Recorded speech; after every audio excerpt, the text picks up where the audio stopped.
भक्तों को जय श्री राम। मैं विपिन शास्त्री, श्री दुर्गा माता मंदिर, आशियाना कॉलोनी, लुधियाना, पंजाब। गुरु विपिन शास्त्री चैनल के माध्यम से आप सभी भक्तों के बीच उपस्थित हो रहा हूं। आश्विन कृष्ण गणेश चतुर्थी व्रत कथा लेकर अध्याय 8वां। कथा श्रवण करने से पहले हम अपने गुरु महाराज इष्ट देव का ध्यान करते हैं। मंगलम भगवान विष्णु, मंगलम गरुड़ध्वजा, मंगलम पुंडरीकाक्ष, मंगलाय तनो हरि। युधिष्ठिर जी ने पूछा कि हे कृष्ण जी, मैंने सुना है कि आश्विन कृष्ण चतुर्थी को संकटा चतुर्थी कहते हैं। उस दिन किस भांति गणेश जी की पूजा करनी चाहिए? हे जगदीश्वर, आप कृपा करके मुझसे विस्तार पूर्वक कहिए। श्री कृष्ण जी ने उत्तर में कहा कि प्राचीन काल में यही प्रश्न पार्वती जी ने गणेश जी से किया था कि हे देव, क्वार मास में किस प्रकार गणेश जी की पूजा की जाती है, उसके करने का क्या फल होता है, मेरी जानने की इच्छा है। यह सुनकर हंसते हुए गणेश जी ने कहा, हे माता, सिद्ध की कामना रखने वाले व्यक्ति को चाहिए कि आश्विन मास में कृष्ण नामक गणेश की पूजा पूर्वोक्त विधि से करें। इस दिन भोजन न करें तथा क्रोध, पाखंड, लोभ आदि का परित्याग कर गणेश जी के स्वरूप का ध्यान करते हुए पूजन करें। आश्विन कृष्ण चतुर्थी का व्रत संकट नाशन है। इस दिन हल्दी और दूब का हवन करने से सप्तद्वीप वाली पृथ्वी का राज हस्तगत प्राप्त होता है। एक समय की बात है कि बाणासुर की कन्या उषा ने सुषुप्तावस्था में अनिरुद्ध का स्वप्न देखा। अनिरुद्ध के विरह में वह अपनी कामासक्त हो गई कि उसके चित्त को किसी भी प्रकार से शांति नहीं मिल रही थी। उसने अपनी सहेली चित्रलेखा से त्रिभुवन के संपूर्ण प्राणियों के चित्र बनवाए।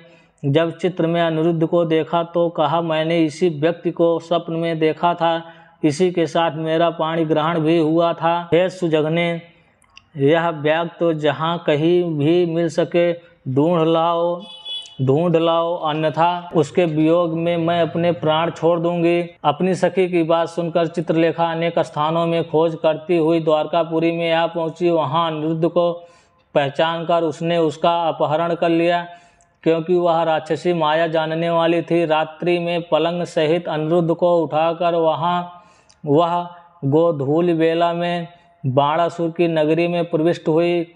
इधर प्रद्युम्न को पुत्र शोक के कारण साध्य रोग से ग्रसित होना पड़ा। अपने पुत्र प्रद्युम्न एवं पौत्र अनिरुद्ध की घटना से कृष्ण जी भी विकल हो उठे। रुक्मिणी भी पौत्र के दुख से दुखी होकर बिलखने लगी। पतिव्रता रुक्मिणी खिन्न मन से कृष्ण जी से कहने लगी कि हे नाथ, हमारे प्रिय पौत्र का किसने हरण कर लिया, अथवा वह अपनी इच्छा से ही कहीं गया है? मैं आपके सामने शोकाकुल हो अपने प्राण छोड़ दूंगी। रुक्मिणी की ऐसी बात सुनकर श्री कृष्ण जी यादवों की सभा में उपस्थित हुए। वहां उन्हें परम तेजस्वी लोमस ऋषि के दर्शन किए। उन्हें प्रणाम कर श्री कृष्ण ने सारी घटना का सुनाई। श्री कृष्ण ने लोमस ऋषि से पूछा कि हे मुनिवर, हमारे पौत्र को कौन ले गया? वह कहीं स्वयं तो नहीं चला गया है? हमारे बुद्धिमान पौत्र का किसने अपहरण कर लिया है? यह बात मैं नहीं जानता हूँ।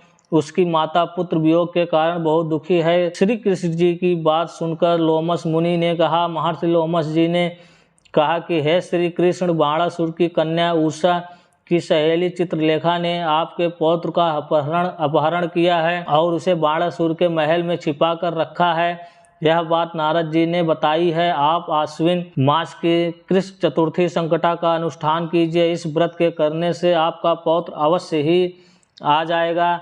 ऐसा कहकर मुनिवर वन में चले गए। उन्होंने संकटा व्रत करने का उपदेश दिया। श्री कृष्ण जी ने लोमस ऋषि के कथनानुसार व्रत किया। हे देवी, इस व्रत के प्रभाव से उन्होंने अपने शत्रु बाणासुर को पराजित कर दिया। यद्यपि उस भीषण युद्ध में मेरे पिता शिव जी ने बाणासुर की बड़ी रक्षा की, फिर भी वह परास्त हो गया।